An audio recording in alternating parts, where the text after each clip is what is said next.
Yo, yo, yo, it's your boy Timbo, and today we're reviewing a couple of the fucking songs that Chance the Rapper put out a couple of days ago that I just listened to today, and I fuck with them heavy, so I thought let me put my 2 cents on them real quick. They're about four songs that I think he put out all together, and I mean, I don't think Chance the Rapper needs any introduction. Let's try to do it a little bit anyway. I first got onto Chance the Rapper with his mixtape way back in the day called Acid Rap, and honestly, I didn't really fuck with that project too much. Not at all, actually. A lot of people will say like, it's druggy rap, blah blah. I don't like it. That's not even my problem. I can definitely get with some druggy rap. A lot of times, I feel like druggy rap can be way doper than just anti-drug rap and way too woke rap. That gets like really sort of like a broken record and everybody just keeps saying the same stuff. Then I'd like some fucking drugged out rap more, because at least those guys fucking hate you with some new shit sometimes. You know what I mean? But that album to me was just sort of average, honestly. I mean, I understand why people liked it so much, but the only song that I really fuck with, and I still do, was the Cocoa Butter Kisses song, and except for that, it was all just like mwah mwah to me. But after that, he started coming out with some better stuff, and eventually he came out with that project called Coloring Book, and I still listen to that. That's sort of like a concept album a little bit to me, where it's just, I think it's a mixtape, but I just put that shit on when I'm like cleaning my room or something. In that sense, it is sort of timeless to me, because I still listen to it, and I think, I don't think I'm ever going to stop listening to it. So that was the moment that I really sort of got on to Chance the Rapper. And except for that, I've also just been checking out his music, and now he's sort of have been going in a straight path, sort of knowing what his style is and what he wants to do. And every time he puts out songs, that just that further gets proven. So let's get into these songs. First song is called "I Might Need Security," and this is probably the best song from all these songs that he put out to me. Not even probably. I disagree with you heavily if you don't think that's the one. Because it's not just the most woke one and the one where he says the most stuff, but also just the one with the best beat. That's a dope-ass beat with a sort of like a big fuck you sample going through it. Fuck you. And it just sounds really nice. With a little summery, soulful piano in there. Perfect for the weather that we're in right now, and it just sounds really dope. And throughout the song, it gets even doper with sort of like a little continuous bass going through it, which makes it a little less subtle and a little less simple or whatever. Even though I could have easily done with just the simple beat that we just had. And he talks a lot of shit on here. He talks about his city and fucked up people and how he's the good guy, you know what I mean? And that's also something that I like about Chance, because in his own way, he's very unapologetic, and he just says like, hey, everything I say, is good, and I'm coming with a clean and pure heart, and I can sense the people that don't, you know what I mean? And that's sort of what he talks about on this stuff. Talks about paid vacations for murderers. I mean, hint, hint. I think we all know what he's talking about. And that's also something I like more, when he's just like talking about the real stuff. And, like a lot of people talk about, the H&M commercial and Heineken stuff. And that's all great. And there's nothing wrong with that.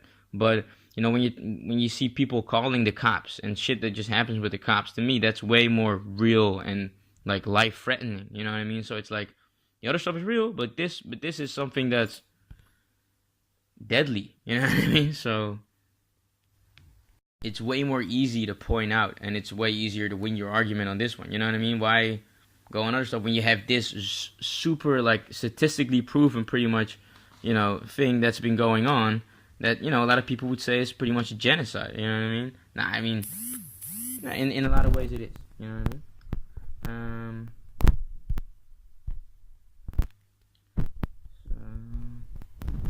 Then he starts talking about buying the Chicagoist and microaggressions, which to me was a little less, to the point or whatever. But I'm digging it. You know what I mean? I'm loving everything that's going on right now.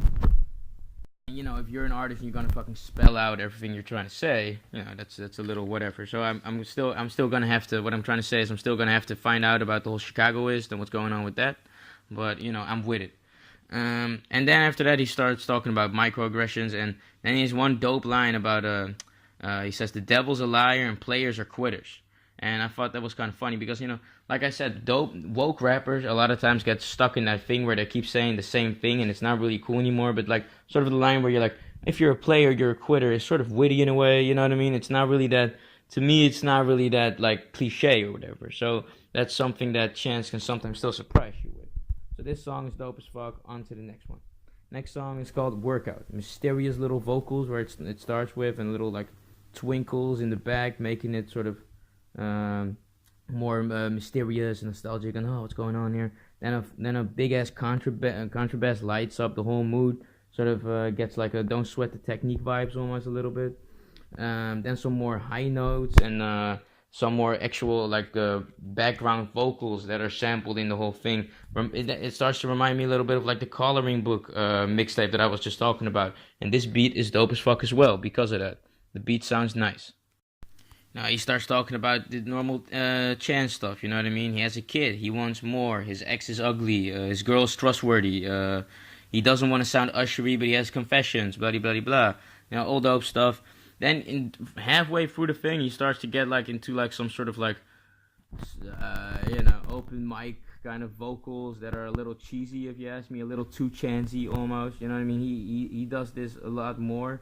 And there, to me, it was a little much, but I mean, it doesn't ruin the song. And after that, the hook starts again, and the hook is dope as fuck to me. So this song is dope as fuck to me. Nice song. You know what I mean? Next song is called Wallacam, or Wallacam, I think.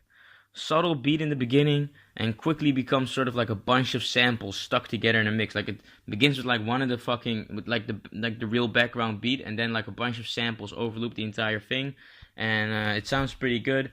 Again, sort of kind of classic Chance stuff, like the last song, sort of does sort of transition well to the next song, even though this isn't like an EP or whatever. It's just a bunch of songs. They do sort of work well together. So you know, you could see that they were, you know, planned to be stuck together. He has like some high-pitched, fast-paced rapping that he does near that he does like a lot of times, sometimes on his bars, where he's like, and it's, you know, it's not like my favorite Chance kind of rap, and I like it more what he does, like when he doesn't like the "Fuck You" song, where he just like sort of like talks in his normal flow, and he sounds dope. But this isn't bad to me, you know. Then in the song, he sort of samples himself in the beat, and you hear like him rapping over a sampled version of himself, which sounds pretty dope. And he switches up his fucking flow again and starts spinning in a different way and blah blah blah. And this song is dope too. Then the next song is called 65th and Ingleside. Begins with a church organ. Just church vocals. Chance taking us to church, you know.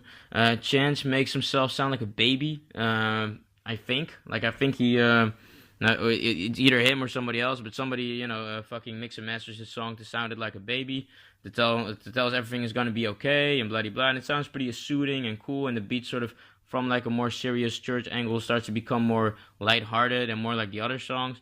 So it sounds pretty dope. Then Chance starts rapping, of course. Then the hook comes, and it's just like the baby voice. And in like a sort of a funky hook with like the baby voice in it. Sounds pretty dope. Sort of like a cool, reassuring song. Everything's gonna be alright. At the end, not the end, but midway through the song, the kick snare only comes in, and therefore there's pretty much no kick snare, no nothing. So that sounds pretty dope, and it makes it sound even better with some dope drums. And this is a pretty dope ending to all these tracks.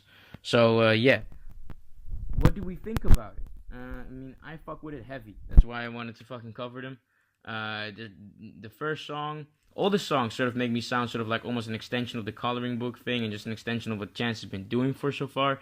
For me, the first song is obviously the dopest, and all the other ones are dope, but definitely not as dope as the first one. Like not even by a long shot. But all the other ones are sort of really dope in a sense as well, because they're more of like the classic Chance stuff. You know what I mean? And you know, if you're a Chance fan, you're gonna fuck with all of this really heavy, and if you're not a Chance fan but you're just a hip hop fan, you're gonna fuck with it also dope, super heavy or whatever, you know. So at the end of the day, I'm gonna give this an 8 because it's just, you know, it's the perfect timing, perfect songs, Chance doing what he does best, you know what I mean, and being hip with the time, you know what I mean? Like he is not one of those guys that just sort of is like an artist that shuts himself out and then comes with a hit and it's like, okay, whatever, just fucking eat it up. Like he he keeps attention to what is going on, and he goes with the time, and that's what his music reflects. So that's dope. So I'm giving this an 8. Do you guys think that I'm giving it way too much and it's not that great, or do you guys think that I'm even giving it an 8? It's still underappreciated. And this is a complete 10. No, these are the best songs you've ever heard in your life. Let me know. Like, comment, subscribe. Peace.